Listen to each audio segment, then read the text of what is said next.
In China, something unusual is happening, a paradox that feels almost unthinkable if you're a foreign man visiting for the first time. On one side, you see rapid modernization, skyscrapers, bullet trains, mobile payments for everything. The country feels like it's operating 10 years ahead of the West. And yet, hidden under this glossy surface is a story about women. Women who, by global standards, are attractive, successful, educated, and still, they're struggling to find partners. They're called Schengen, or in English, leftover women. We got to go with here, guys. This was from the YouTube channel Raw Asia. The first link is going to be in the description box. It's a little mini documentary talking about leftover women in China and the dating crisis. It's a brutal label, but it's not just a casual insult. It's an entire social phenomenon shaping families, marriages, and even the dating market in ways most foreigners never hear about. And today, we're going to pull back the curtain. The phrase leftover women wasn't something invented by random internet trolls. It was officially pushed into the mainstream in the mid 2000s by state media campaigns. At the time, more and more Chinese women were pursuing university degrees, careers, and financial independence. By the age of 27, 28, or 30, many were thriving professionally but still unmarried. The same thing that happens in the West, in America, right? So over there in different countries, they're drinking the Kool-Aid too of feminism, which is cool. Okay, get your job, get your degree, go to college and everything. But the thing is, it's hurting yourself when it comes to relationships. You spent your whole 20s grinding, trying to climb the corporate ladder and getting these degrees and these certificates. But these women, they never cultivate any relationship skills. They don't know how to be feminine. They don't know how to be submissive. They walk around in this masculine attitude because they got a little job. And what's happening is it's turning men away. It's running men off. It's happening everywhere, even in Asia, even in China. So it's not just in America where you see feminism running rapid and these chicks are all masculine and rah. No, it's happening everywhere. Like women don't understand. You can't have it both ways. Like you just can't. You can't get these degrees and want to travel and want to do all this stuff like that, and then at the flip of the switch when you 29, 30, about to hit the wall. I'm ready for marriage. No, it's not. It doesn't work like that. And in a society that still measures female success by marriage and children, this was seen as a problem. So the term Sheng started appearing in TV shows, newspapers, and government-backed articles. It painted a picture of women who waited too long and were now facing rejection in the marriage market. The cultural undertone was clear. Don't waste your best years chasing education or careers, marry early, or risk being left behind. For many Chinese women, the biggest pressure doesn't even come from men. It comes from their own families. Parents, aunts, uncles, grandparents, every holiday gathering can feel like an interrogation. Do you have a boyfriend? When are you getting married? You're not young anymore.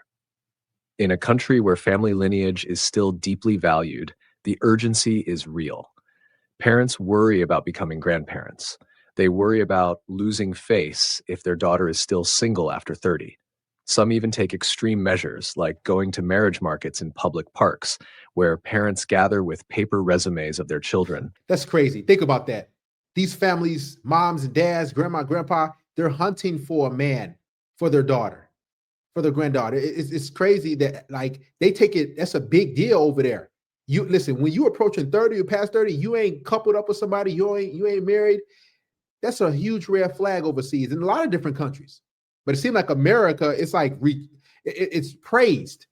You're like, good job. You 30, 35, 40 with a whole bunch of bodies that ran through. Great. Like it's wild, how cultures do different things. Advertising them to strangers like job candidates. Imagine walking through People's Park in Shanghai or Zhongshan Park in Beijing. Trees lined with sheets of paper, each listing a son or daughter's age, height, education, job, and Wow. salary. That's And crazy. most of the time, the children don't even know their parents are there. This isn't a fringe behavior, it's mainstream. And it speaks to how deeply personal success is still tied to marriage in modern China. Now, here's the twist. You might assume these women can't find partners because they're not attractive or they lack qualities men want. But that's not true. Many are beautiful, educated, and financially stable. The real challenge is expectation mismatch.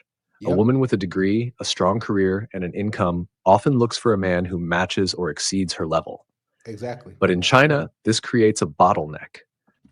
It creates an imbalance. Listen, every country, women are hypergamous in every point of the world, man. You could be in Africa, you can be in Alabama, you can be in Australia, Antarctica. It doesn't matter. Women will be hypergamous. They always want to mate across and up, and preferably up. So that's why you got all these chicks that I got a degree, I make 90,000, 100,000 a year, and they don't be attractive, but they want men who make 150, 200,000 a year, double what they make, triple what they make. And if you make $100,000 a year and she makes 125, you're not good enough for her. Like, it's crazy because here's the thing: you combine the incomes, you'll do even better.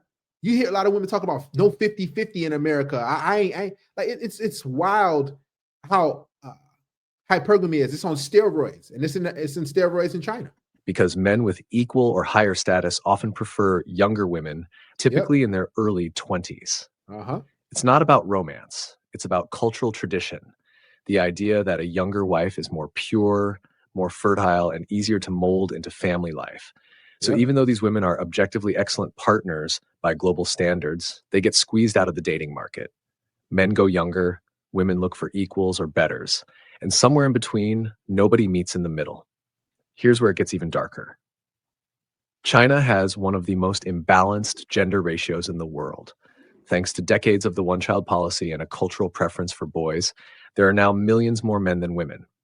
On paper, you'd think this would work in women's favor, more men competing for fewer women. But it hasn't played out that way. Why? Because marriage in China isn't just about love, it's about economics. Mm-hmm. Many men from rural areas who already struggle financially find themselves locked out of the marriage market because they can't afford a house, a car, or the high bride prices that are common in many provinces. Meanwhile, highly educated women in big cities find themselves unwanted by men at the top who prefer younger brides. The result? An entire generation of leftover women in cities and an entire generation of leftover men in villages. Yep. It's not just a dating problem, it's a national crisis. Behind the statistics are real women living real lives. Imagine being 32, attractive, earning good money, and still being labeled a problem just because you don't have a husband. Well, it's the fertility thing. Men look for what? Youth and fertility. Can you bear children? And when you pushing that 32, 35 mark, you're going to have health complications when it comes to having children. Your kid has a higher chance of having Down syndrome and other medical issues. So, I mean, it's only fair. Listen, I'm 36. I ain't giving no chicks in their 30s. I'm just being real. You gonna be in your 20s because guess what? I can do that. And every man desires, a woman who's younger. That's why I always laugh at women who like, yeah, I'm a party, I'm a sleep around all in my 20s, I'm gonna do whatever I want. And then when I get 30, 35, I'm ready to settle down. Dudes are like, men don't find older women attractive. They just don't. They will, if you gave them two options, if a man is 35 years old and you said, would you rather you had a woman who's 35 and a woman who's 25, he's gonna 99 times out of 100, he's gonna choose that woman who's 25, 10 years younger. It just is what it is. Older women, they're stuck in their ways too. Younger women, they're more impressionable, they're more moldable. Older women got baggage. So it's only right. Men desire what they desire. The emotional toll is heavy. Anxiety, self-doubt, even resentment toward a system that feels rigged against them. Some women choose to push back, proudly embracing single life, traveling, and focusing on themselves. Hey, she kind of decent. Right? Hey, and the chick in the green dress right here. Listen, that's another thing. Y'all need to travel. There's a lot of women everywhere. I've been to China, I've been to Australia, I've been to Thailand, I've been to South Korea. Listen, make that money. Listen, you can work remote. Get your passports. Don't just be stuck dealing with American women or women in your little country. Like, man, I got to deal with these raging feminists. No, man. Listen, if I'm gonna pay something, I'm gonna pay for the woman who's the best quality. I ain't getting no raging feminist with a bunch of tattoos and piercings and septum piercings. No, man. Listen, travel the world, guys. You only live once, and I'm telling you, there's some chicks out there, women out there that's gonna blow your mind in these different countries. And focusing on themselves.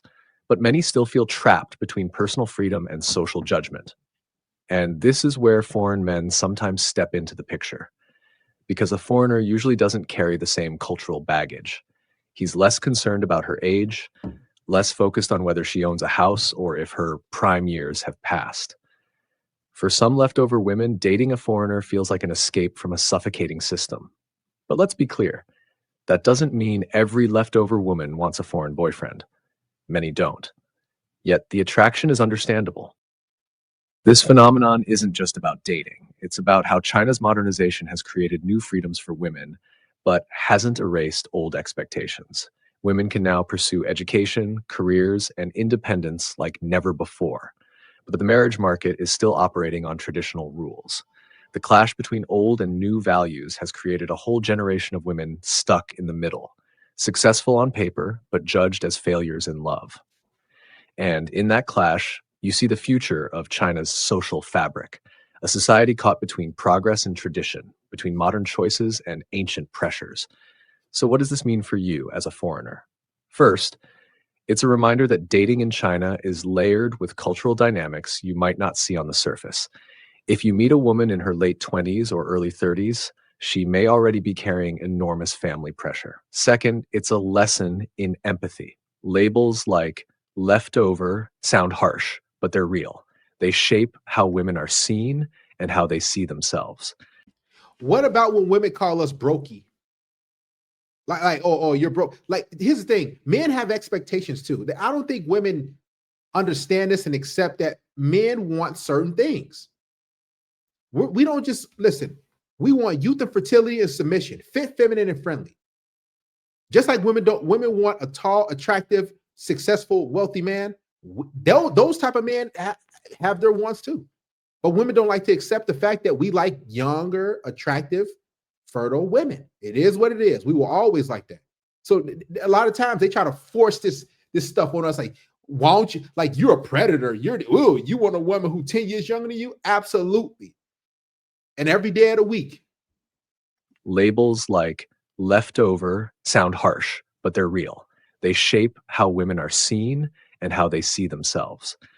If you understand that, you're already ahead of most foreigners who step into China clueless. And finally, it's a chance to appreciate just how different the dating landscape is from the West. In your country, being single at 30 might be normal. In China, it can feel like a scarlet letter. That cultural gap is exactly why this topic matters. So here's my question to you. If you were in the shoes of these women, would you push back against tradition or would you give in to family pressure? Drop your thoughts in the comments. I'll be reading them.